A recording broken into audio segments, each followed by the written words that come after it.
Congratulations. So let's see. Yeah. TV3 news now they are to know. Enya some kitwa. Mr. Oda. All right. Hello, everyone. Good evening to all of you watching us. This is Mr. O, yours truly. We are here once again to do a roundtable quick discussion. You know how we do it. I promised you yesterday that we're going to bring you professional discussions, right? Discussions around professional behaviors in the classroom as a teacher.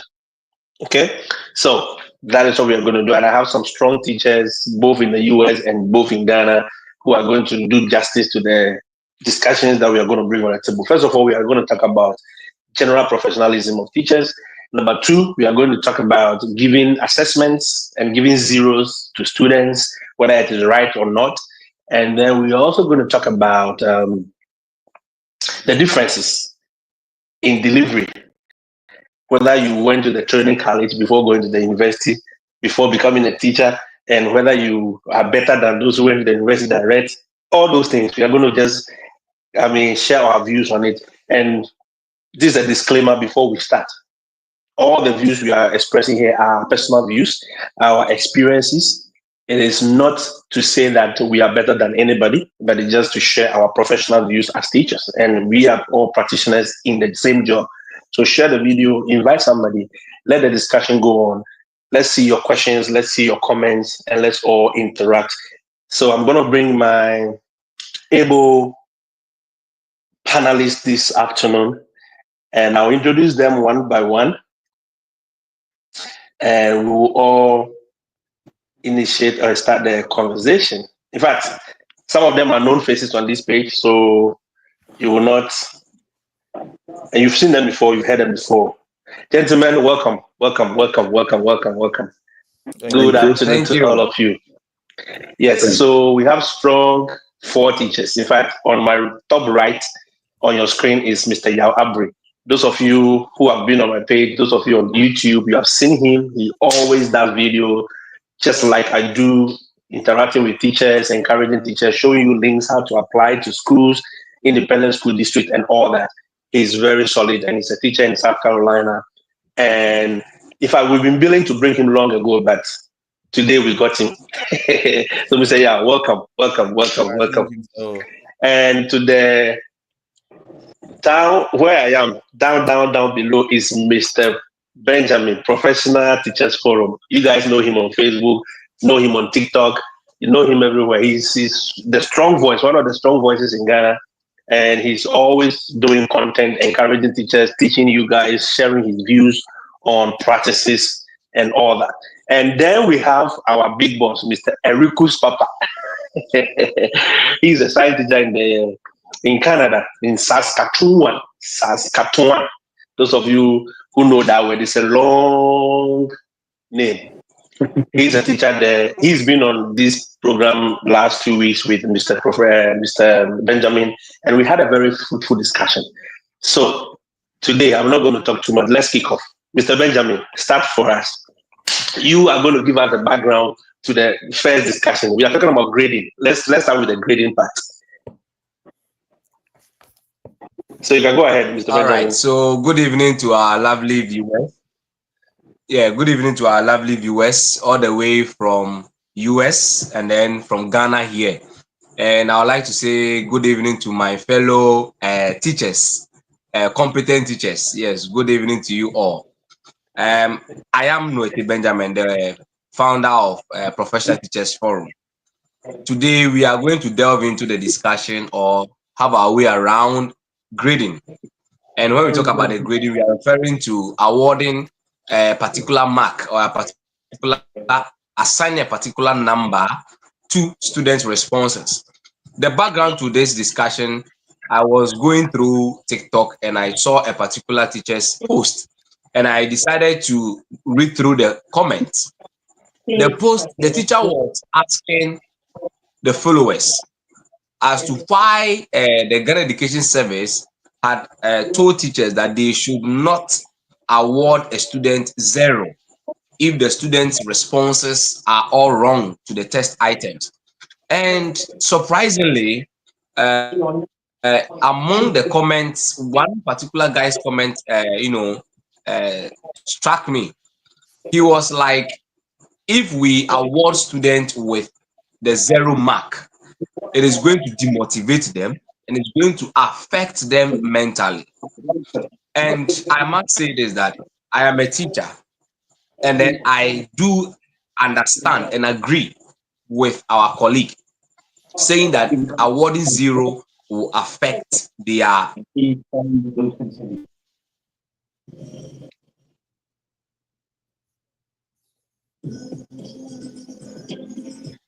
Oh, Mr. Benjamin's internet is not helping him. Okay, he'll be back. He'll be back. So now we have the basis for the first topic. So, Mr. Yao, I want to start with you. What do you think? What do you think about what our brother is sharing? All right. As a professional teacher, Mhm. is it right? Do you think, in your view, it is right? All right. So Or what before, the genius is trying to let the teachers do is right or not? okay. So first of all, I'd love to thank you for this solemn invitation that you gave me today to join your panel discussion. As professionals in education, we know that whenever an instruction is delivered, we need to assess the potency of the student's understanding. That's giving them feedback after the assessment. And after the assessment, you definitely need to give something to show that the student had really learned or not learned. And back home in Ghana, I think when we were growing up, our culture or our social setting had really imparted some kind of demotivation in our lives when we were growing up. Let's say you have two people in the same family, in the same classroom, in the same school. Let's say twins, Atapeni and Atakakra. When Atapeni goes to the classroom, he gets 100%. Atakakra gets 40%. You can easily attest to the ragging of shoulders that goes on in the house. Even if the parents want to award the person that had 100%, it turns out to demotivate the lower person or the guy who had lower mark. So giving a person a 0 mark or giving 0, yes, indeed, recent research let us understand that it can easily demotivate any student. Yes, I agree to that. But sometimes I'm trying to be on a devil's advocate a little bit. So two sides of a coin for my submission. Sometimes you can decide also to use 0 as a punitive measure, especially in my classroom. I remember one time here in the US, they only promote students using the STEM subjects. So we that teach art is a related art course. It's an elective. So a student can stand right in front of you and tell you that I know yours is not important, so I'm not going to do your work and all that. It is very painful when a student tells you that. It is not one time, it's been severally that students have been telling me that. So sometimes I use the 0 as a punitive measure. But the funny thing is, the school district that you are teaching under has their own requirements. I think they have gone through this argument before. So they have agreed that any student that obtain any mark below 50% here in their school district, at the end of the semester, if you are closing the grade book, you are supposed to upgrade the student to at least a 50. Whether he had a 0, a 10, a 30, or a 40, upgrade it to a 50. They have their own way that they are going to help the student out. And I believe when a student sees that, they will be easily motivated. So yes, it can be used as a punitive measure in, let's say, in my class. But it will be so painful. It will be so painful that I sat in your class. Maybe I was even able to answer one of your questions and you still gave me 0. You see how the impact is going to be like. So that is my initial submission for now. Two ways: painful on the child side, and another thing, it is a demotivator on the child side again. So that's my initial submission. I'll bring in more when we go on. All right, thank you so much, Mr. Yao. We appreciate that input. It's very, very, very solid. Mr. Eric, we want to hear your initial comments. Do you think GES is doing too much, or they are just doing the right thing, in your opinion? Okay, thank you. And thank you, Mr. O, for this wonderful invitation. I am humbled. All right, so apart from so what you have said is almost the same thing in my school district here in Canada, in Northern Light. It's almost the same. But one of the things we also do, or they always tell us when we go for teachers development programs, is that don't let your question stay at one point. As much as possible, spread your questions across the Bloom's taxonomy. And I think everybody knows the Bloom's taxonomy. And no matter how low the person is, so far as the person has attended class, if your questions are across, if your assessments, whether it's assessment for whatever, is across the Bloom's taxonomy, at least the person will be able to answer a question. If the person is not able to answer a question to get a mark, then it is you who's not teaching well and not the child. Wow. Yes. Because when you enter my school, they'll tell you this is a Brunist school. I don't know whether you know Brunner. Brunner, yeah. Brunner. Yeah. Skinner, so Brunner, all those people. Yeah, this school is a Brunist school. It means that no matter how hard the topic is, you should be able to teach spirally, demystify the topic, so that even if the person is a moron, the person can be able to score. So we don't score zero. And if the child, truly some children are below, they can't score anything. But if the child doesn't score up to 50%, like you have said, when you are closing your grade book, let a child be at 50, so that it would motivate the child to come. That is it. So I think GES is doing something good. But I always say back home, we do the thing and we don't tell our people the spirit behind what we're doing. We do it as, let's do it. Don't let the teacher give zero. And the teacher has gone to class. He has taught Kwame. Kwame has not scored anything. I say Kwame shouldn't be giving zero. So what should I give him? Should I manufacture marks for Kwame? Yeah. But if you tell me how to even set the question, etc., yes, then I can know that, okay, Kwame is at this ability level.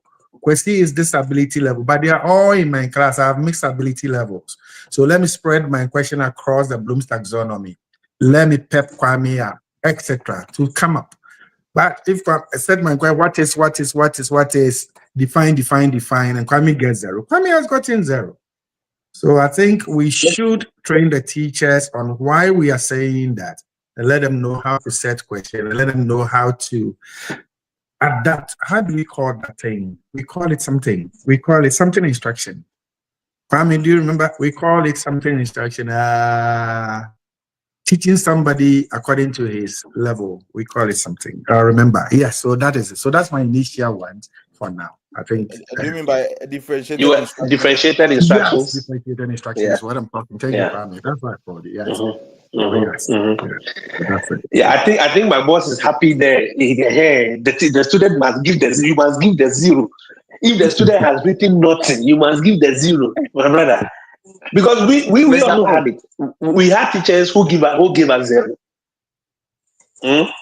Mr. O, let me come in before my internet goes off again. Okay. Mr. Eric was making a very nice submission. He was like, we shouldn't give zero, but in other instance, the guy has gotten zero. So what should you give to the student? Even I am not even looking at end of term exams, maybe percentage wise or whatever. Let's say normal classroom work over 5. You give exercise and the student had everything wrong. you set them, or you give them the question in such a way that it will meet the level of everybody. But at the end of the day, the students still got all the responses wrong. The question is, what are you going to write? This, this formative assessment. Okay, the person who had 10 over 10, you are going to give 10 over 10 to the person, and the person who had all the responses wrong, you've decided not to put anything there, no mark over there. Let the person go. And some teachers are saying that we should let the children or the students, such students, go back and do real work and bring it. So let me ask, won't that one be an opportunity for that student to also get the 10 over 10? Are we looking for them to go and copy and then bring the work for us to mark for everything to be all right? Or like, how are we assessing and evaluating our very own self? I understand the concept, Daya. I understand that we must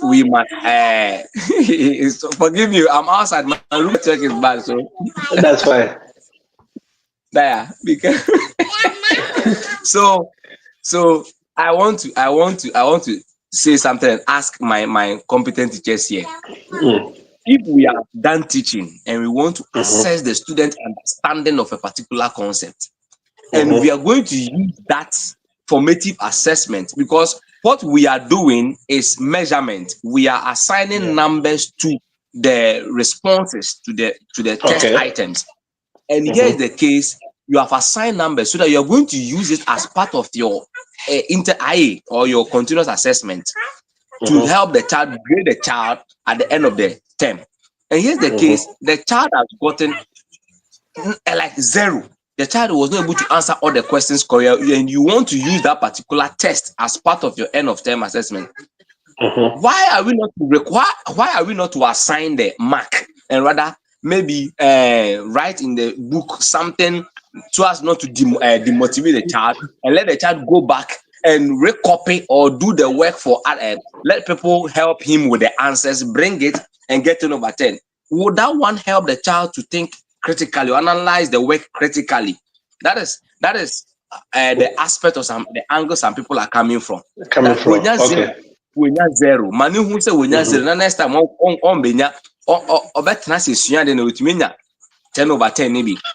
I understand that it will demotivate, but Mr. O, let me tell you something. To me, as I was growing up, if I'd gotten 0, okay, because I want to get higher mark and I've gotten 0, it will not Yeah. Okay, our brother's internet is not helping him today. Okay, so can I come again? Yes. All right. If his internet is frozen, so there was this staff meeting that we had back in school. And Ghana or US? US. Our principal was trying to find a way to, let the students do their state exams and perform better. We actually didn't know why the students weren't taking part or doing their best in the exam. So I rose up and I explained motivation to them. And I was trying to, do this correlation between the motivation in the US and the motivation from where I am coming from as a Ghanaian. So I took it from this angle. In Ghana, I didn't generalize it to be in Africa. In Ghana, PhD holders are struggling to find work. Master's degree holders are struggling to find work. First degree holders are also struggling. So apart from taking education serious and religion, there is nothing else for us down there. Okay. So intrinsically, I'm motivated. That's all I know. Education and God. These are the two things. We don't joke with it. Exactly. It's either you are going to school or you are taking God serious to expect a miracle to happen for you. Exactly. That's what we know. Now let's come to the US. Walmart is there. The kid in 9th grade will be allowed to work. 10th grade works till 12. They will work and work and work. So the person is privy to money, acquiring money at the tender age. So what motivation again can change this person to learn at school? Yeah. Especially, let's bring the argument to my classroom. I teach Mhm. related arts. Yeah. They don't need that to go to high school. They don't need that to go to college, except they are going to measure that in their subsequent educational standards. Mhm. So, what motivation again should this child get? Mm. And our principal have been buying candies, throwing parties for them on a state-ready exams, state test. The student Mhm. sit there and sleep. Would not Mhm. even read the question, and the Mhm. time will just elapse. Yeah. So I'm coming again on a devil's advocate. How do we Mhm. motivate these kids? If you are teaching in Ghana, I think it makes sense to punish a Mhm. student not Mhm. taking part or not being serious in the classroom. So using zero to punish them, it makes sense. But let's come here. Mhm. Okay. If you use that to punish the student, what do you gain? Are you Mm. preventing the child from success? Even if you prevent him, he has Walmart to work. He has Dollar Tree to go for $15 Mhm. an hour. So let's wait to these dimensions. Where does Okay. motivation come in? All right. Thank you very much. Thank you very much, my panel members. Now, from the angle our brother was coming from the start, Mr. Benjamin, I just want to say this. I did measurement and evaluation in my master's program. Mhm. And as part of that, there was one thing that I came to understand at that level. Every assessment, there is no one assessment that can assess every ability, every cognitive ability of a person. Mhm. That is why we have different types. We have the aptitude test. They all test different levels. All right. So if you want to go to the military, there's a test you take. If you want to go to the teacher training college, there's a test because they want to assess a certain aspect of your cognitive ability. So you cannot say that you are giving work in the class. Maybe all your questions, maybe even how, look, as Mr. Eric said first, how teachers even construct or develop their assessment tools, what we call questions, is a problem because a lot of them are only testing one way. What is? All your questions about what is. All your questions about find X, find V, find X, find this. All you are doing is find. You are going to discourage somebody who has the mind to think beyond the what is. So, number one, I believe GES is going in the right direction because that is a professional way to go. And as Mr. Yao and everybody has submitted, look, when I was in the secondary school, I've said it several times. I love math. I developed the love for math because I had a math teacher who was always pestering us. He will make your life hell because you got some questions wrong in math. So I used a negative thing, right, to my own. That was the motivation. It was like, I don't want to be on this man's bad side. How do I get off? So I dedicated a whole 2 term. Those days we were going for 3 terms, right? I dedicated the whole. I wasn't learning any other subject. It was just math. But because I want to get off Mr. Asmer's back, he will punish you. He will cane you. He will do everything. So I was like, I use that negativity to my own benefit. Yeah. But how many students out of 100, 1,000 students in the school, how many of them can use that same negativity to their benefit? It's only about 0.1% of us who can do that. So, as you said, what is the motivation for that giving that zero that you are giving? Mhm. What is the motivation? You as a teacher that you are giving that zero, what is your motivation? What are you going to derive? What are you going to get from giving that student zero or grading? Because it took, look, I, I took time. I researched and I gave you that work and it was wrong. Do you know the amount of work that went to me getting that zero? Mr. Eric, you want to come in?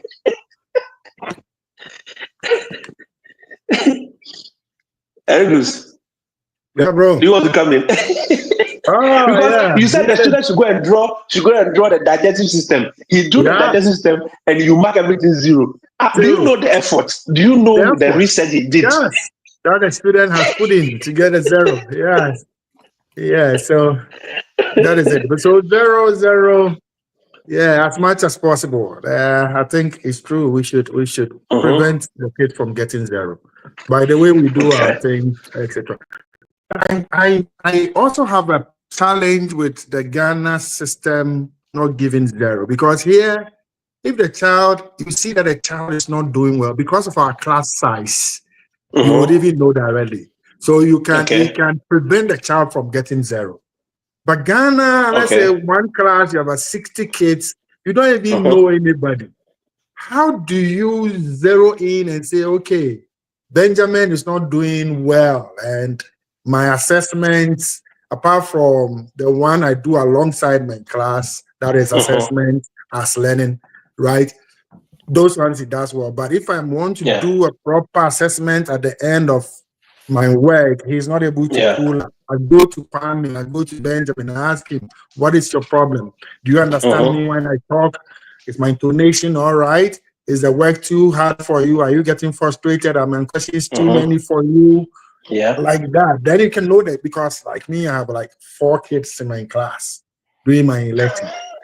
Right. So I know everybody and I know everybody's there. So the Yeah. system itself will not make you give them the 0, apart from what you said.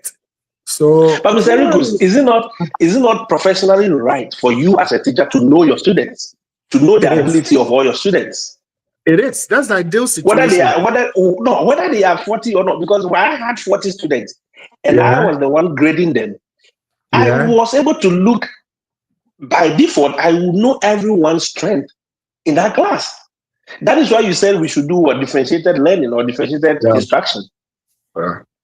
Oh no, maybe I'm tripping, because professionally, is that not the standard? Mm-hmm. That is the Yeah, yeah, standard. Oh yeah. That's the standard. But So you know so where we're so coming GS is from doing nothing too. wrong, oh, and Yeah.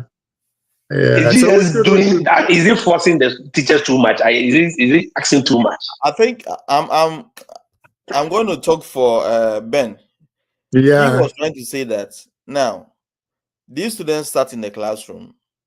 Someone was able to pen down some few calculations and all that. You gave marks. Mm-hmm. Good.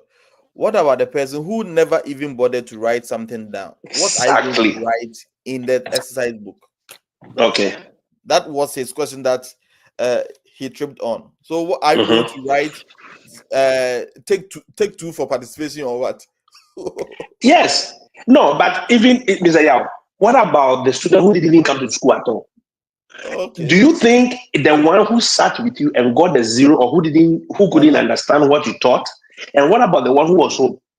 And you said there is nothing to show. So one time, one instructional coach asked me this. He said, "You said this student didn't come to your class, right? So you are giving that student 0. Now, what about if he comes and he still doesn't understand what you are teaching? But he goes to the next class, he's getting A in maybe science. Mm-hmm. And me, because of me, my math, because I said he didn't come, I'm giving the person 0. What is my interpretation of that 0? Is it assessing his learning or his ability not to come to school, or what? Because the man was just trying to justify and let me know that giving that student 0 has nothing to do with whatever the person has learned or has not learned.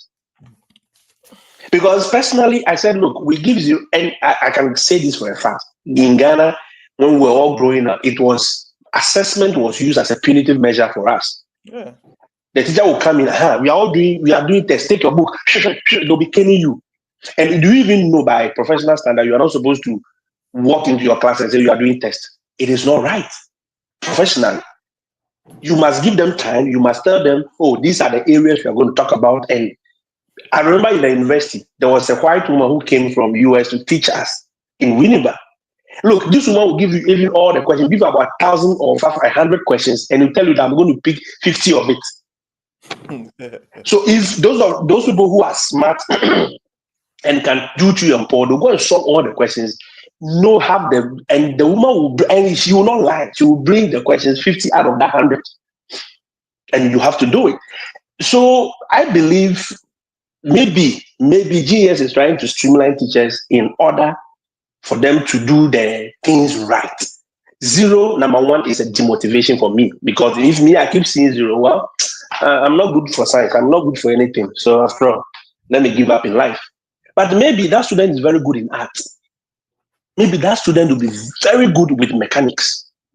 But that student may not be meant for the science or for the math that you are trying to push on that student. And I'm not making sense. For me, that's what I think. You're making sense. You're making sense. Because I think we use it as a means to kind of punish our people. And it's never helped. Oh, very good. You added again? Yeah, it tripped. And then I think I'm good. Yeah. Oh, okay. So Okay, I should keep that one. Okay, sorry. I should remove the other one. Okay. Yeah, remove the other one. All right, sure. Let's go. So personally, that's what I'm thinking. I don't know if teachers have some questions. All right. Let's see. Some people said, let me see if we have some few comments. Kenny says, interesting submission, and I'm relating to what happened here in Ghana. Kudos to you guys. Shine says, good evening. And Janet says, how do I do that? Okay, I don't know what Janet was referring to. Evelyn Kofi said, this is very interesting discussion. Shine again says, no, in Ghana here, teachers don't manufacture marks for learners. Yes, you don't manufacture marks, but nobody is asking you to manufacture any marks. After all, the marks is it for your father or for your mother? Why are you not giving it to the student? Do you know the effort it took for that student to even enter the classroom, to sit there, listen to you? Do you know the effort? Do you know the energy it took?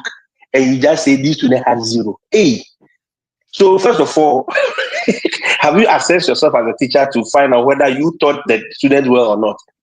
Julian says, our teachers have drawn human head for us.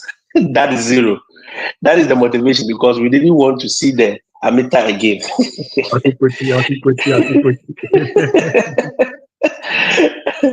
Ellen says, in my class, what I do normally is work the first question together with them, so that at least every student will get a mark because we did it together. Yeah. Okay, that is also a very good teacher move. Philip says, I am enjoying the discussion. Thank you, Philip. Laurentia said, enjoying every bit of the discussion. Thank you. Shine again. The individual difference is what we call it. Thank you. I think we were talking about the differentiation. Nana Amankwa says, very educative session. Dogbe says, good evening, boss. Good evening to you, Dogbe. So I don't know if anybody have any comment on that 0 thing you can add to it. So, I think in the US, we still have this makeup test session. Makeup. Yeah. So even if a kid had a very low mark, the district requires you to give them as a teacher.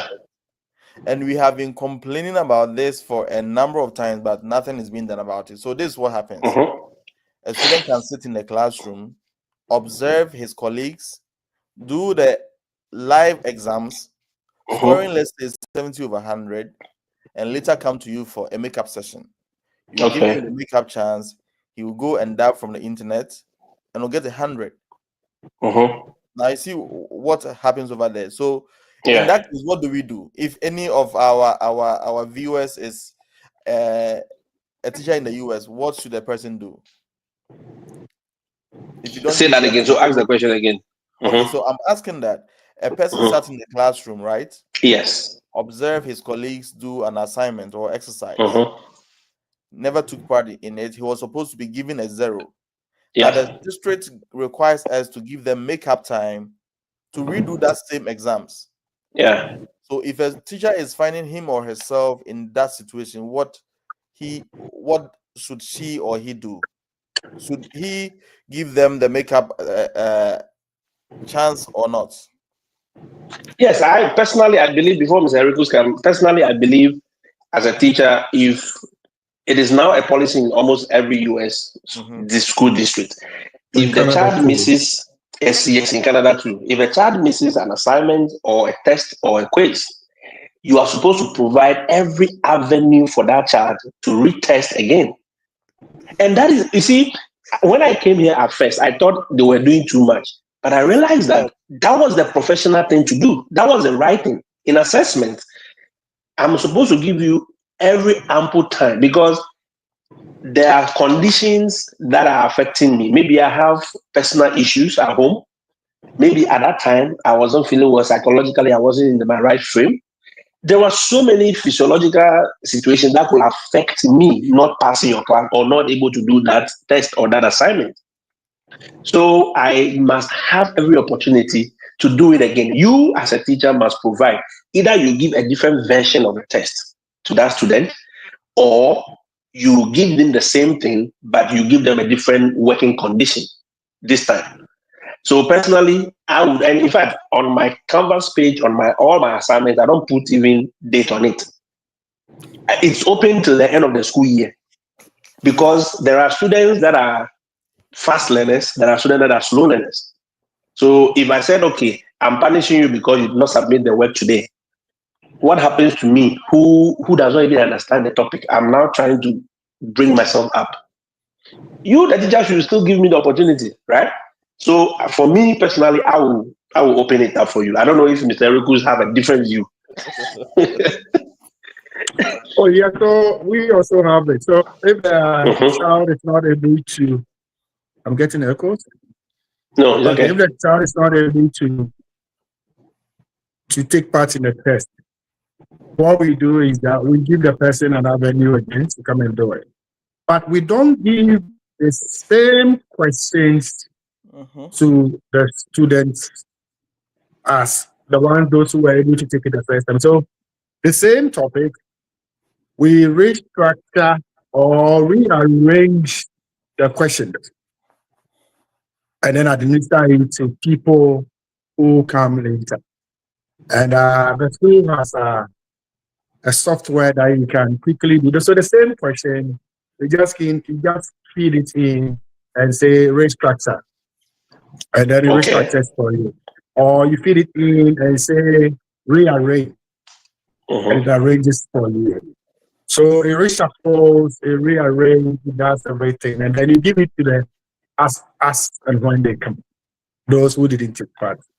And so that's what we do if we're giving them the opportunity to take it. But you have to teach again before the child writes the test. I don't know whether it's the same in the US. Yes. In my school district is the same. Yeah. I don't know if Mr. Yao has a different thing. Yeah. Okay. All right. It's all the same in the US. It's always the same. Yeah. So in your school district, you are required to do the same thing for them, right? Yes, you are required to do that. Okay. But as I was saying, it's sometimes it's painful, especially I always bring the whole situation in my classroom. So it's so painful. You know, I teach a practical course. Okay, so we'll be painting, we'll be doing this and that, and you watch me distribute materials, you watch me explaining severally, and you guys were sitting and chit-chatting, never listen to me, and you expect me to give you the chance to make up again. It's so painful, but that's how they have structured their system. So if you want to chop their money, you have to go according to what they require of you. Because if you go to DMV, okay, if you want to write an exam for driver license, they give you the chance to rewrite. Let's say you fail today, they will give you 3 days to come and write. 3 days you fail again, they will add more days, 5 days, go back. Exactly. You will write till you become get it right to write the exam and pass once. So that's it. Because that exam is not the definition of whether you know how to drive or not. It doesn't defeat your driving skills, but it's testing your knowledge of the being on the road. So you realize that it is not even testing your driving. The test, basically, there are two tests. One is written, which tests your understanding of the road signs, how you are supposed to maintain yourself on the road. Then there is one that tests your ability to maneuver, reverse, do this. So I believe, for me, as Mr. Eriku said, but will Ghana teachers, do they understand that if you want to give a different assignment to students, you must teach them again? Will they understand it? Will they be able to do it? Because most of them are seeing this as a punishment from GES. That is where the complaint is coming from. They are seeing it as a punishment. Why are students not being given zero? So with Diego, as for failing, once you have gotten zero, you have gotten zero. No. I mean, I don't give zero. I've never given zero before. Oh, that's good. Yes, I'll put two strokes. I'll put two strokes under there to tell you that, look, go and do the work again. I want you to take your time this time and do it. If you don't understand it, I've never, since I was in Ghana 2010 all the way to 2019, I've never given zero. I don't believe in it because I know what it did to me, and it took a lot for me to get out of it. And a lot of my colleagues, my peers, dropped off the way because it made them feel like they were good for nothing, indirectly, you know. So I don't know. There's a comment here. It said, I gave my students 3 questions, and I gave numbered heads. All one answered a particular question, and all 2 answered another question. I tested their integrity to show if they will answer it. Is it bad? Emilia, I don't know if anybody understands the question very well. No, I give my students 3 questions. I give numbered heads. All I answered. No, she should come again. It's not clear. Yeah, your question is not clear. Emilia, if you can come again, your question is not so clear. If you can come again, we will be able to provide answers. So, but I believe we are all agreeing that GES directive is in the right direction. I think it's all coming from the previous education minister, because he had taught in the US and he actually advocating for a modern standard of education, teaching and learning. Yeah. So it's part of all the research they have been doing over here, grading as a measure. These are researches that PhD holders are really embarking on. So I think that is the purpose of this cultural exchange program. If Ghanaian teachers will be given the mandate to, come and experience how, should I call modern, how the Western education system is like. That's it. They can really ascertain something and tweak what we used to do back home in Ghana. Yeah. Rugus, you were coming in. No. I was just agreeing with what you said. saying. Yeah. On the cultural education. Cultural exchange.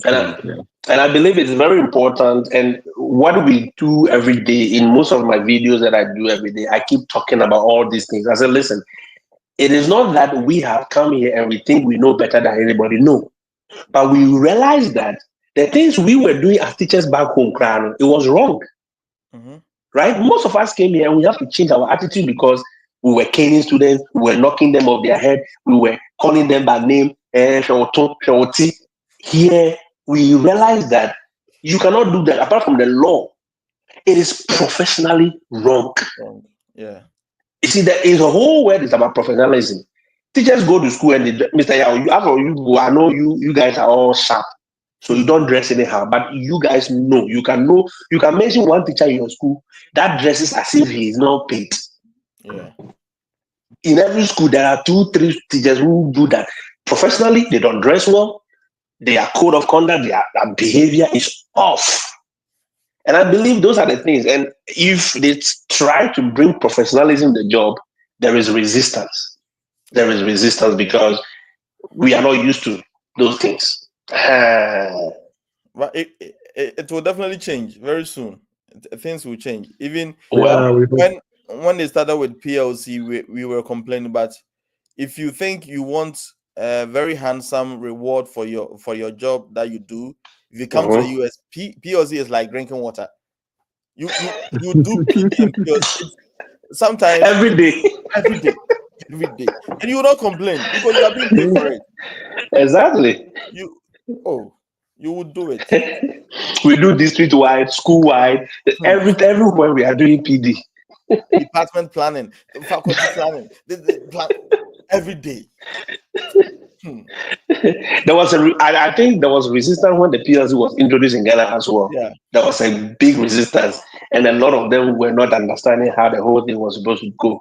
I think it wasn't a resistance. It was because the forebearers didn't actually know the importance of PLC. Okay. Could you imagine that when it came, there is a tree teacher, as part of the visual art department. How are they going to correlate in the PLC? What are the common grounds? So actually, the principals and the headmasters didn't actually they did not understand the core mandates of the PLC. But I've heard of late, we are now beginning to understand what is the importance of PLC, and very soon, if it goes down into the ground, people will really be appreciative of that. Okay. Yeah. I think that is good. Somebody says, interesting topic.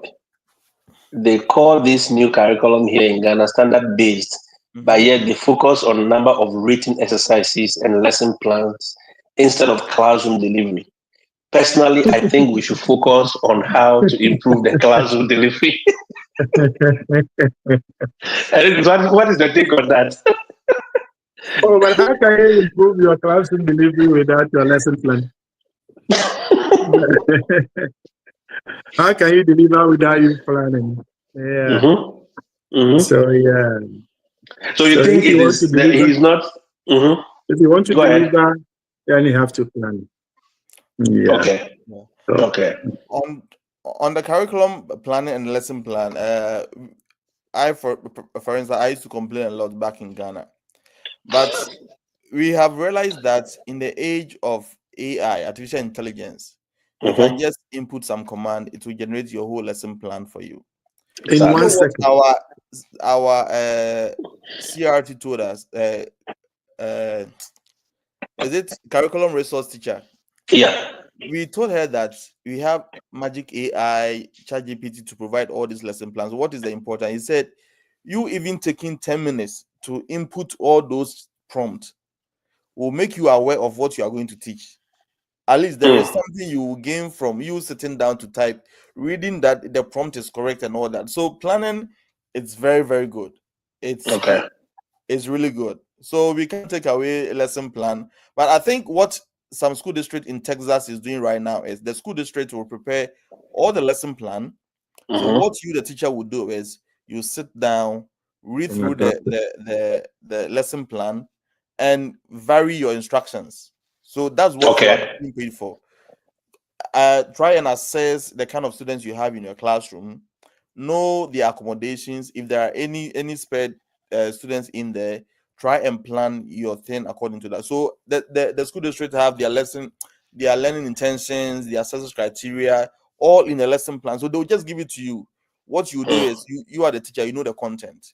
Customize it to the needs of your classroom. So if GES can, I think Educhum started that we have printouts for lesson plan, but some of the GES were really furious about that they will not take printed lesson plan. You have to write it sit down, write it your pen. That is bureaucracy in the nonsense of that. Seriously. If I have the thing for you in digital copy, what is wrong with that? Go to Texas right now. Most of the school districts are doing that. They employ you, they will give you the document, customize it to your classroom needs. It is working effectively. Yeah. So if GS can adopt that as well, it can really help. I think some of the comments some of the teachers I got recently said they have begun, most of the school districts have begun accepting the printed one. The only thing is, some of the teachers, when they go and copy the thing from the internet, they don't tweak it. They don't read through. So the examples and things are not tailored to their classroom need. They just present it and they go and do something else. So I think that is where the problem is.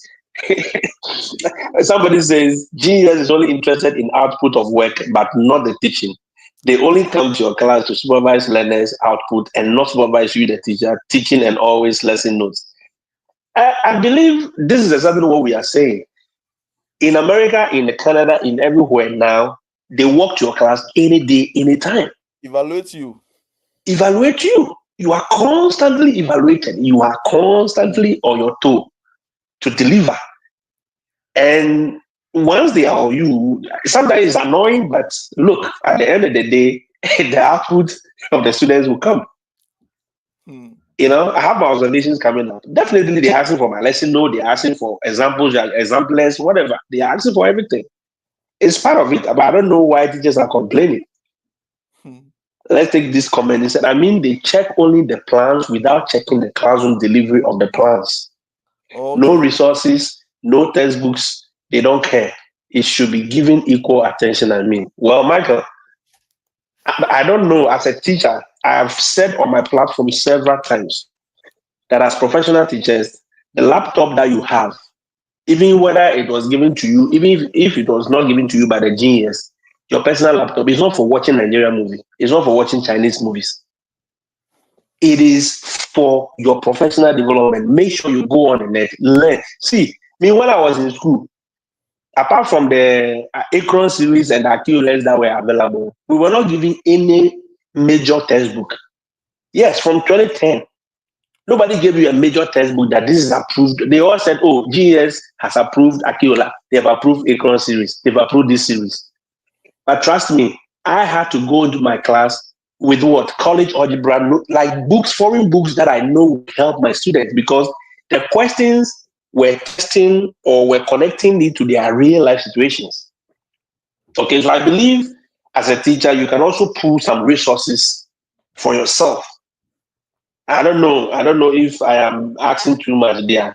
Maybe Mr. Ya or Henry Cruz can add their voice. It's good to be researching. I think once in every teacher's lifetime, if you think you are doing the right job, we should try and take you for an internship in a science academic school in the US. When I say science academic school, this is what happens. Okay. There are schools in the US that usually promote STEM subjects.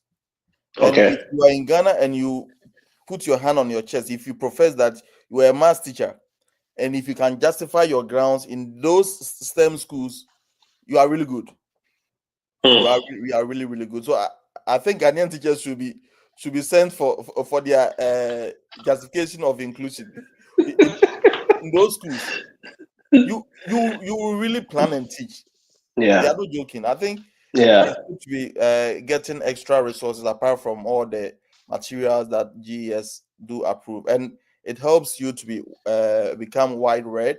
And any question any student throws along your way, you can easily, even if you don't answer it correctly, you can give a very appropriate answer to the question. Oh, that's right. Yeah. Very good. The things you say to get a job and how you maintain the job, are they the same? No. After election, no campaign. Because I tell people all the time that look, they will say, I have 15 years of teaching experience. I have 25 years. Then you say, oh, my class size is 41. I teach 41 students. Wherever you can, they'll give you 4 students. And then you'll be crying. 15 students in my class. 15 students. First week I was crying. First week. Just 15 students. I was teaching, but the difference is it always comes to the motivation factor that I was talking about. Ghanaian students are intrinsically motivated, and they know that apart from education, there is no hope. So they will keep fighting for it. 15 students. They are more than the 60 students you used to teach in Ghana. It's not easy. Kenny says, so I had problem with my heads and circuit supervisors on lesson notes. The reason was that one semester I saw myself copying the same lesson note to please them. I told them I have mastered the art of teaching and they should measure me by my output and the lesson note and not the lesson note on their table on Monday morning. Is he right? Is he right in doing that? You are a seasoned teacher. But I think we spoke about this the other time.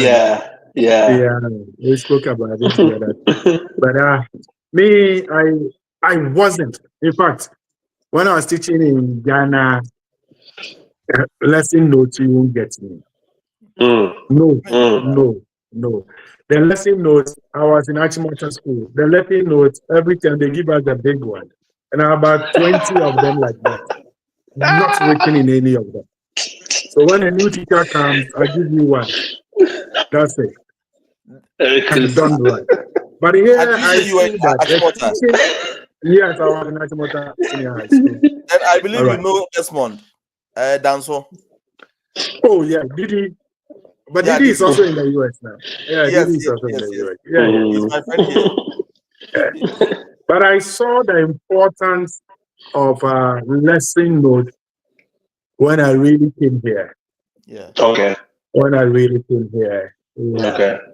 Not that because of the dollar, no. But Yeah.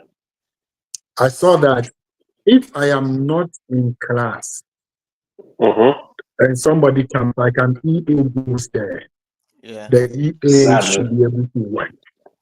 Yeah.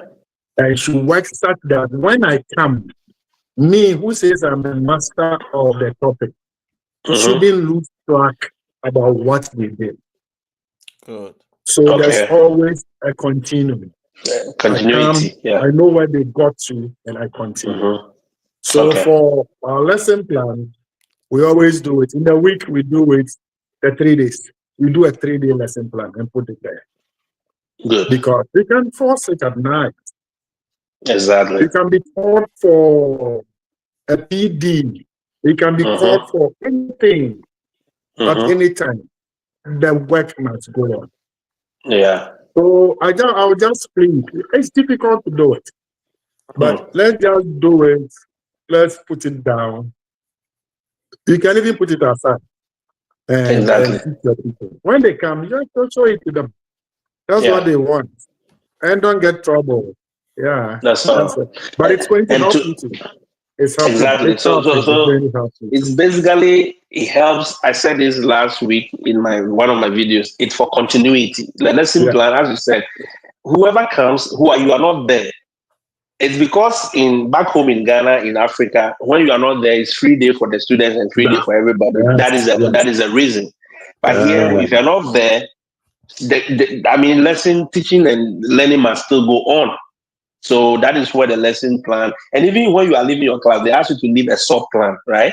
Yeah. You leave a file, a folder for your whoever is coming to take over your class. Just laughing. Small dollars we go chop. Small dollars. Our principal told us that you have to prepare 150% for the class because anything can happen. Yes. Anything can happen. Yes. Will come. So the 50% will be the backup for the substitute. Let's take some few this before we go. He said, Isaiah says, I'm surprised this is happening. I teach in a private school system in Nigeria. Every teacher is on their toes for utmost delivery. It is just a challenge with our public school system. And I think that is very true. I think that is very true. Ellen says, Mr. O, the thing is, our supervisors come to your class just to find fault. Is that true? Yeah, she has a point. Really? Yeah. Wow. They just come to find fault? Sometimes. Wow. Okay. Well, as I said, all my 9 or 10 years in Ghana, I never had anybody walk to my class before to look at what I was doing. And I can say that on authority. I think I taught in 𝑻𝒂𝒃𝒍𝒆. Anybody who taught in that school knew it from 2010, October, all the way till I left in 2019, June. No one walked there, apart from my HOD who come around a little bit and just, vibe around with the students. No one came there to sit there to actually look at how I teach.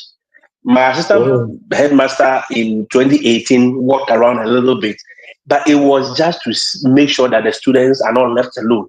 But apart from that, nobody came to actually supervise my teaching. So I cannot speak to it, but I think Ellen is saying that. Okay, Nana says, the funny thing is some teachers will contact non-teachers to prepare lesson plan for them at a cost without them studying it, and will submit to their head teachers, which I think is wrong. Yeah, that is wrong. That is totally out of order. They are not supposed to be doing that. Evelyn says, I fought my HOD about writing lesson and I never wrote one. The narrative has changed my location. Yeah. Things we do that we do not understand. Yeah, it's very true. Abena says the lesson note issue, it's true. Ellen says, as for lesson plan, I don't have any issue with it because my guide is in the it is my guide in delivery. Very, very important message. Erigus, do you think it is because those of us who didn't go to training college direct, we are the culprits? Let me bring in that argument. Is it the training college that we didn't go, that we went to the university direct? Because I went to the university direct, but I went to the University of Education. Is there something they teach you that we, those who didn't go to training college, do not know? Oh, yeah, that one, there are things to teach us. But there are things to teach us. But I went to training college. I went to the best training college in Ghana. I don't care what anybody says. I went to St. Francis Training College. Yes, in Hong Kong. Yes. Yeah. And they forced us to do certain things. But when we came, we took our line.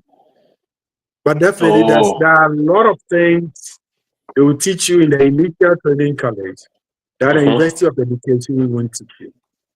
Like what? Give us an example so that those of us who didn't go will learn. So in the initial training college, I am an old man, so I did part 1 and 2. So our part 1, we do English, we do education, we do physical education. Okay. But it's English, education, physical education. Then I went to a pure science school. Okay. So I did science, that's chemistry, physics, biology, and maths.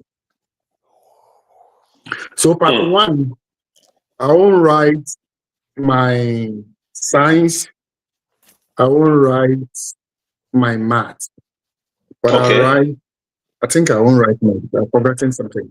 So we'll write education, you'll write your education, you'll write your PE, you'll write your cultural studies, you write your music. I think there were 6 subjects. Yes. And so by the time you come out from part 1, if you're able to pass and you're going to your part 2, right, at least you can teach, you know the rubrics for all these things that I have taught you. Okay. And then you do education as a full course. But we also did education as a full course. No, we didn't do education. At the university, we didn't do education as a full course. Really? Oh, we didn't do education as a full But course. they taught us, we did a course, there was a course, how to teach middle school math, how to teach, I did math, so how to teach secondary school math. We did all those ones. That's teaching methodologies, so right? That's just methodology. That is maths, we call it maths methodology. Okay. But we didn't do education as a changing trends in education. What again? Yes, we did. I remember those assignments.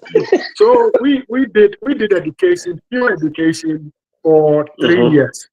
After that, we go on teaching practice to implement what you are doing in the education. Okay. So first year, first year you don't go. Second year, first term, you go. Third year, first term, second term, you go. Then you do a final teaching practice. Yes. Okay. So they make us go to the classroom to interact with the kids at every level. So first year, what you do is that when you come for your long batch, you go and do your observation. So you go to a school and learn under a teacher about how to teach. Then second year, you go to school second year, you go out for the first time, you go out for the second time, you go to third year, you go out for first time and second time. I don't know whether it's still the same. Oh. Yeah. So they make you know a lot, and you always have supervisors in your class. Okay. Some come as plan supervisors, some come as unplanned supervisors. So always you are on your toes. And in St. Francis, I remember they teach us how to do subject listening. Okay. So you should know how to introduce your lesson. You should know how to sustain your class. You should know how to do your evaluation, etc. Those things. But in the Wow. investing, what happens is that they just introduce how to maybe teach algebra to a high school child for some subject, and then after that, that's it. Or we all So gather and do educational technology with yes, with exactly. Talabi, and then that's it. And then that's it. Okay. Yeah. Okay. But So I don't think the initial training college makes a teacher a distinct teacher. What okay. I think makes you a distinct teacher is your attitude towards the profession you've chosen. And then this attitude will make you learn on the job. Because all Good. the things they do, every classroom has its own dynamic. So you Exactly. can go and learn these things in the initial training camp. But you Mm-hmm. face a real life situation and you You have to must adapt. adapt to the classroom. And it all Yeah. boils down to you and the time you input into the profession you are supposed to. Wow. So that's my take on that. Wow. In fact, you have spoken, you have summarized everything for us. So it means, Mr. Yao, we must go back to training college because we didn't learn all the things. I think if you are going through the tangent of going to a training college makes you a better teacher, I think I would have to spill some small observation I made when I Okay. lived on the same campus with teachers who went to training college directly. All right. I don't know if it has changed, and these are my personal observations. So Yeah. what I observed was teachers who went to training college were closed-minded. When I say closed-minded, they are not ready to think outside the box. They only teach Okay. around the content that they have been given. Okay. That is my personal observation. If you live in the same space, if there are tackling problem, they are only delivering what they have learned, but they are leaving behind the possibility of another solution that is outside the box.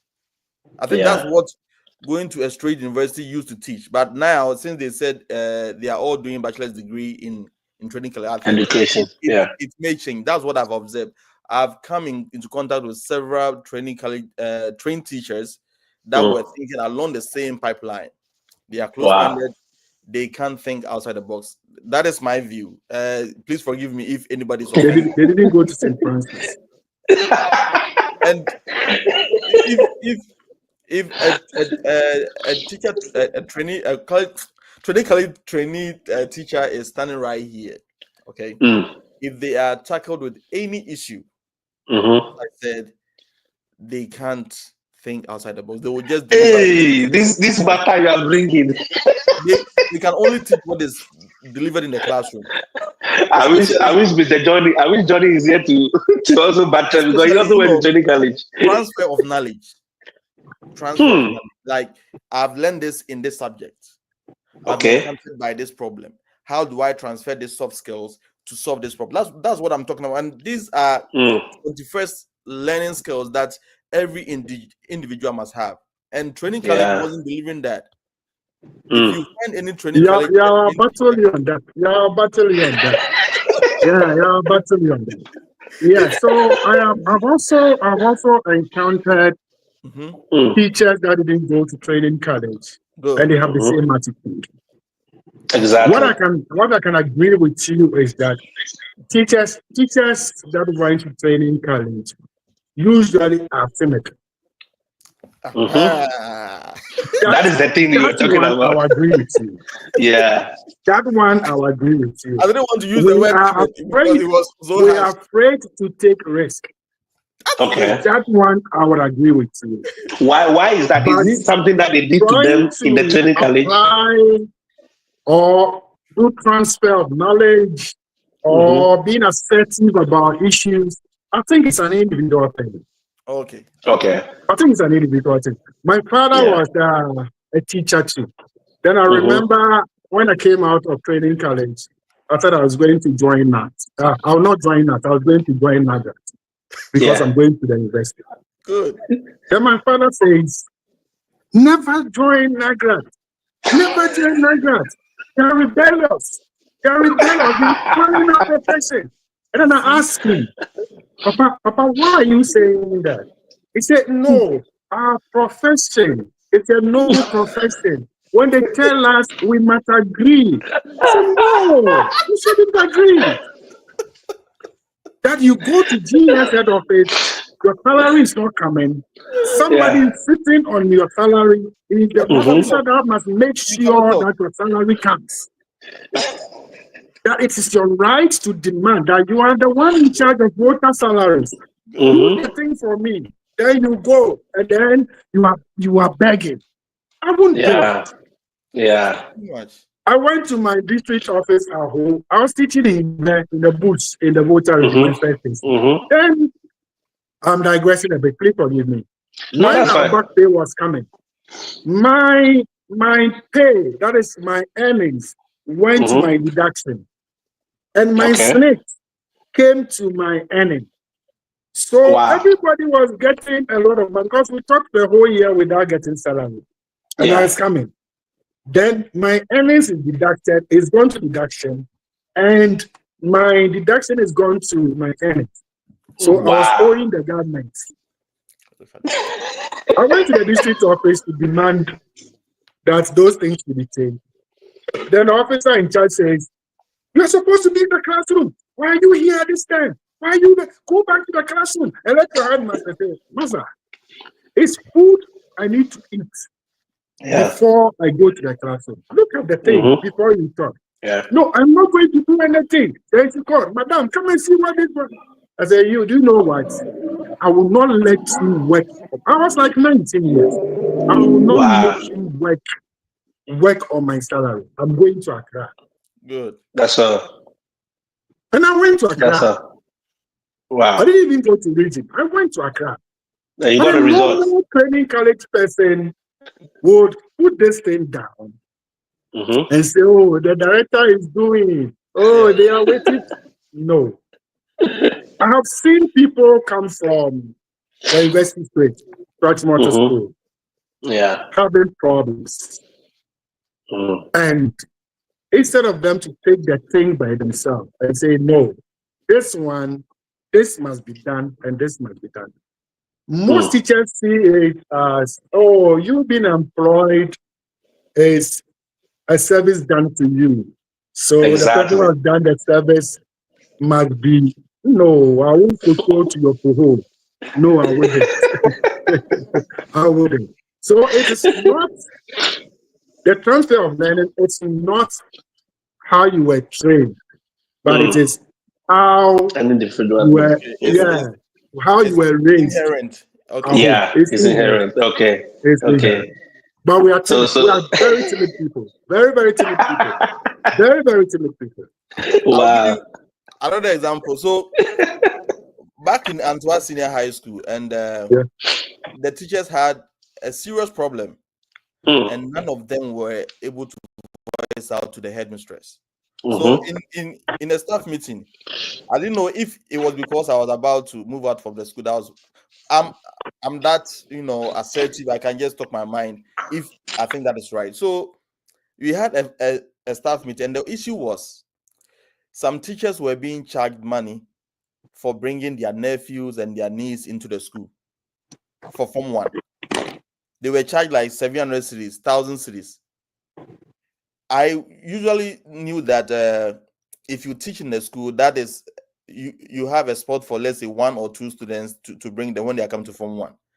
And these teachers were just mongering rumors. Some were just agitated, but who was so bold enough to voice it out to the headmistress? So in a staff meeting, I rose up and I told the headmistress, Madam, I don't usually speak in staff meeting, but this time I think it is important for me to do this.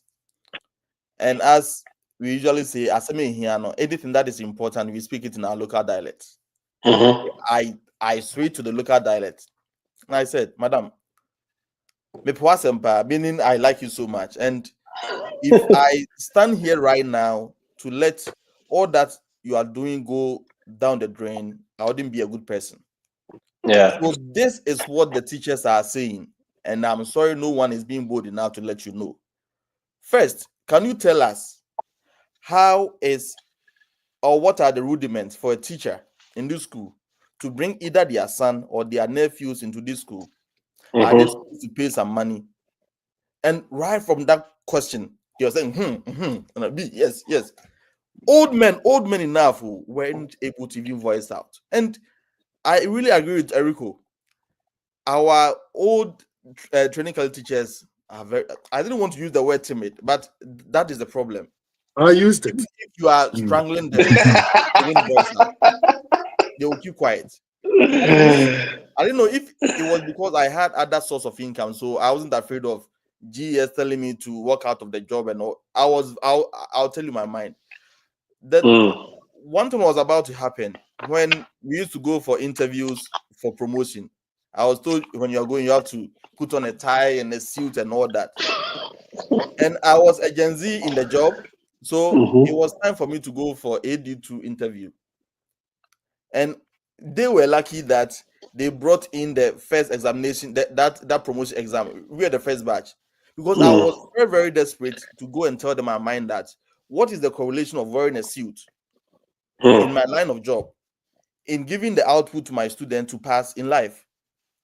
I go to class without a suit. So what are you telling me that I should come to that interview, put on a tie and a suit? So if I don't put on that, you're going to disqualify me from the interview, which wasn't making sense. As my student would say, it doesn't make sense. And they were lucky they wrote the promotional exams, and now I've really felt that was a good choice for Ghana Education Service. So yeah, we are timid. That's it. No, let me take some few comments before. Yeah, let me take some few comments before they come for us. The timidity won't help the profession too, because it doesn't make us inquire why our bosses do certain things. For us to get the understanding of what they're doing. Because most of the things they roll out as policies are there to help the teacher and the student we teach. Exactly. But if we are not bold to ask questions, we go for training and all that we're thinking about is when are we closing, so we go and eat the cake and fish. And we don't ask questions. Because if you ask questions, they'll say, oh, Casadodo, and it's boy do, and I want to now CS a baby with D. And we will not understand why they are doing some certain things. Yeah. And so we'll feel frustrated ourselves. We'll feel frustrated. And me, I say, when you feel frustrated in something that you're doing, you won't progress. Yeah. You won't progress. It's true. So I don't know how, but I think the new ones that are coming are data setting. They talk a bit. They are not afraid of whatever. They know their rights. And I think the profession will change. I think the profession will change. Wow. I mean, I like all the views. I'm enjoying it. Let's take some few comments from our viewers. Evelyn says PTC is the best training college. So I think he's buttressing. He's trying to argue that you said St. Francis is the best. He said PTC is the best. It's a carpenter training college. Then we have Mr. Jidula. Jidula says, I'm a French teacher in a private school in Ghana, and I've been enjoying this conversation. Thank you, big man. This will help me to be more grounded in the job. I really have passion for this noble work. Thank you so much, Mr. Jidula. Ellen again says, can you imagine our supervisor came to supervise a colleague, and you know the comment? What did you do? Nothing, just nothing. Just imagine this was post-delivery conference. That woman. You see, okay, we'll come back to this. What did you do? I seem to say, then one is like you didn't teach, you didn't do anything. Well, the supervisor shouldn't say that, because observations are not supposed to be punitive. Yeah. Okay, they're not supposed to be punitive. It's not that, because even that day, maybe your emotions are not in the right place. So coming to teach and you coming to monitor me for just 30 minutes, 15 minutes, you are using that to define me as a personality. No, it's supposed you, the supervisor, is supposed to give a good feedback to the one you observed. So Winifred says some head teachers are BBC. They don't want the soft copy, but we are in the technology era. Genius. BBC in this context means born before computer. So they don't want to have it. But they have secretaries who can access the email for them. So that's not a problem. Shine says Atebubu Training College is the best in Ghana. Now the battle of the training colleges are coming. Listen, Mr. O is pushing. Yeah, the same. Okay, Kenny says, Mr. O, I am in the health field now. The argument of training college diploma nurses into bracket are far better than nurses who did degrees straight from university. Look, persons who went to university are not better than the training college. Guys, Abby is lucky vocab said I disagree with him big time. I mean, they will disagree with you. That's why I didn't say much, I beg. Because if I want to talk about training college people, we will not live here. Those teachers did not go through the walls of their schools. Training college trains you to be versatile and innovative. Ellen says, Mr. Abri, wait there, it's a lie. Wait there, it's a lie. I went to training college, but I think outside the box and I'm not timid. Yeah, you have opened the Pandora box. Douglas says, it is not entirely true that teachers that go to the teacher training college are timid. I am a proud product of the teacher training college and I am never timid and I refuse to be timid. Amen. Douglas, Kenny says, I disagree with Mr. Abby. Today, everybody disagrees with you. Abena says, yes, you are right. And sometimes they see the vocal ones as doing too much. Yeah, that's the truth. That's the truth, Abena. I think you are a Gen Z and the old trained teachers there. Okay, Java says the trained teachers were over-trained and he got them to be timid. Jafet, your head. Kenny says Mount Mary is the best. My brother, you have started this argument again. The best training college. Somebody says Mount Mary is the best. They are French people. imagine learning French in Somania. I beg you, they will come for you. And I say, I think teachers from the colleges of education are timid. I think it's because of how the education officers manipulated. Well, that is it. They use observations, they use assessment as punishment. So you coil. They kind of want to tame you. Hey. Douglas says the opposite rather is this. Ghana Education Service officials, right from the national region to the district, expect teachers in the service to be submissive. Yeah. But trust me, there are teachers from the training college who never allowed that status quo to affect them. I remember as a young teacher, I was from the training college and I was posted to a village. I never gave my headmistress, circuit supervisors, and other the chance to intimidate me. Call. Abena says some of them don't even have secretaries. So, well, they have to. I know a lot of them have secretaries. If you try to challenge your CS, you end up reposted to a village. Oh, really? So I think that is what we keep saying, that they are using all these things as punishment for teachers in order to tame us. But as Erigu said, most of us were defiant. Most of us were defiant. I never wrote a lesson note in any of the books. If you insist, I will type it, give it to one of my students, Moses. Then he will go and copy it with the nice handwriting and come and give it to you. That is what I was doing. That was what I was doing. Because I never saw the essence of why they were putting too much premium on it. But I think, as you said, the technical, let's take the last one. Anyway, I know there are only 2 colleges of education in Ghana. Akatisco and the red. Hey, Akati Training College, right? I think so. Well, gentlemen, thank you so much. I think we've done just the 2 main topics. And as we all said, one thing that keeps coming up is professionalism. whether it is assessing your students, whether it is delivering of the lesson note, whatever. We must be professional. Whether you went to training college or you went to the university straight to become a teacher, you must maintain professionalism in all facets of the profession that you have chosen and you have signed up and you have sworn to be in. If you don't want to do the teaching, please kindly leave the classroom. But so long as you are in and so long as you are there, drawing salary, let us all try our best to be professional to the best of our abilities. I know sometimes it's hard. I mean, when we were there, I had a statement I always say, Napo was pretending to be paying us and we were also pretending to be teaching. And the students were also pretending to be learning. So there's a cycle of pretense. That was what we were saying. But coming here has given me a different view to the whole profession. And I've appreciated the professional standards that are being upheld here. And I believe if we can all do that, it will help us. It will help us. Mr. Yao, I don't know if you have any final words. Those are my final words. Okay, so I remember sometimes you said if you think the pressures in the US is so high, you can go back to Ghana, you'll be paid 1,500, 600 and pretend to be working. So Exactly. I have always agreed that I think the kind of work we are outputting in Ghana is deserving of the salary that we are taking, seriously.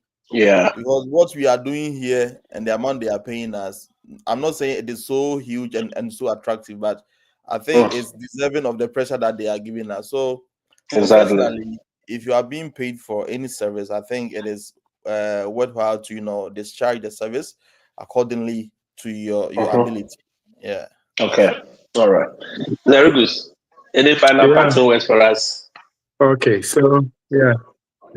So I'm grateful for the platform Mr. O is giving all the teachers, both of us here and those of us back home. Yeah. Yeah. And I pray you get the strength to do this often so that we can help our people back home know what is the best practice. Yeah.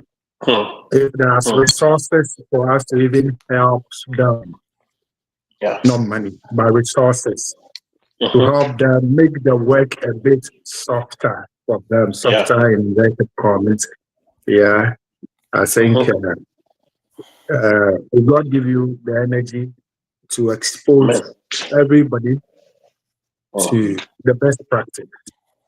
The best practice. Because if we are in the profession and we are employing the best practice, it will save us our health. Yeah. And it will save us our time. Exactly. That's what I always think about. What will save my health and what will save my time. But in all this, that I can deliver and deliver properly. So we thank you for giving us this platform, giving us this exposure, giving us this learning avenue, and we'll avail ourselves anytime you want us to. And if anybody have a question, they shouldn't hesitate to also ask you. And if you can't, and you can call any of us to come help. So thank you very much. But St. Francis is still that back. Thank you. Thank you so much, Mr. Regus and Mr. Yao. I appreciate your time. I don't take it for granted at all. And I believe this from time to time we'll be having these conversations.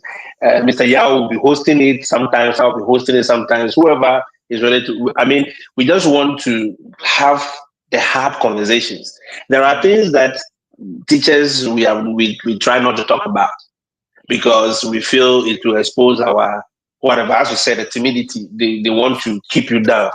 But I believe with what we have experienced, as the Bible says, what we have tasted of is what we are preaching about, so that they also will come and have fellowship with us. Very simple, So we are not saying we are the best of anywhere, but what we have experienced is what we are sharing. And Mr. Yawabre will share his YouTube and Facebook link in the comment section.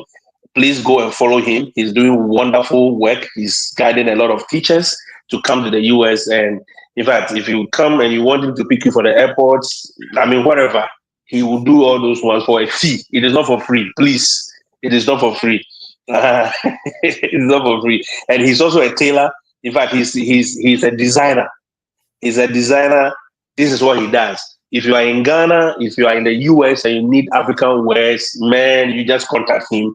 He will give you something sweet. He will give you something sweet. In fact, even the machines are all here. So he has access to all the machines and he's doing wonderfully well. Those are his designs. Those are his works. So please contact him. Please share your link and in the comment section so we can all see it. And oh, is it there already? Wait, let me connect with it. Oh, okay. I'm trying to drop it in. Eric, I thought Mr. Eric will keep him for now because we don't want anybody to go and disturb him. I mean, he's now settling down. Eric's Papa. All right, this is Mr. 𝒂𝒂𝒄𝒉𝒆𝒓𝒔's YouTube channel. Please go and follow him. I mean, send him. He does every Saturday morning. He does a session showing you how to apply to schools, how to do applications, how to do so many things. And I believe how to even use some of these AIs to do your lesson note and things. He's doing a lot for the teachers here and home all the same. So please make sure you are following him on his channel as well. And make sure you follow my YouTube page, subscribe, like, and let's do this more often. I thank you all. We know we've taken too much of your time, but hey, it was good. It was good conversation. Trust me, it was good conversation. Yes, it was good. Thank you all, and God bless you so much. And we will definitely interact again another time. Thank you. Upe, yamfo what Ghana pa. A teacher for number one. A teacher for more bow Ghana papa. Especially a year JSS ni SS4 teacher for na chire yade no. Hwe se teacher ni be ko pension. Na na katua 1,003, 1,005, 2,000. Teacher for no so what chira no so or dey hwe when ye. O san say teacher ni wan pre ni ye ma oyedzen. MPP aban won teachers. I don't think that anywhere in the world that people go into teaching expecting to become millionaires and make money. Teacher for no so what chira no so or dey hwe when ye. O san say teacher ni wan pre ni ye ma oyedzen. MPP aban won teachers. I don't think that anywhere in the world that people go into teaching expecting to become millionaires. So we'll see you guys, and God bless everyone. Thank you. We'll talk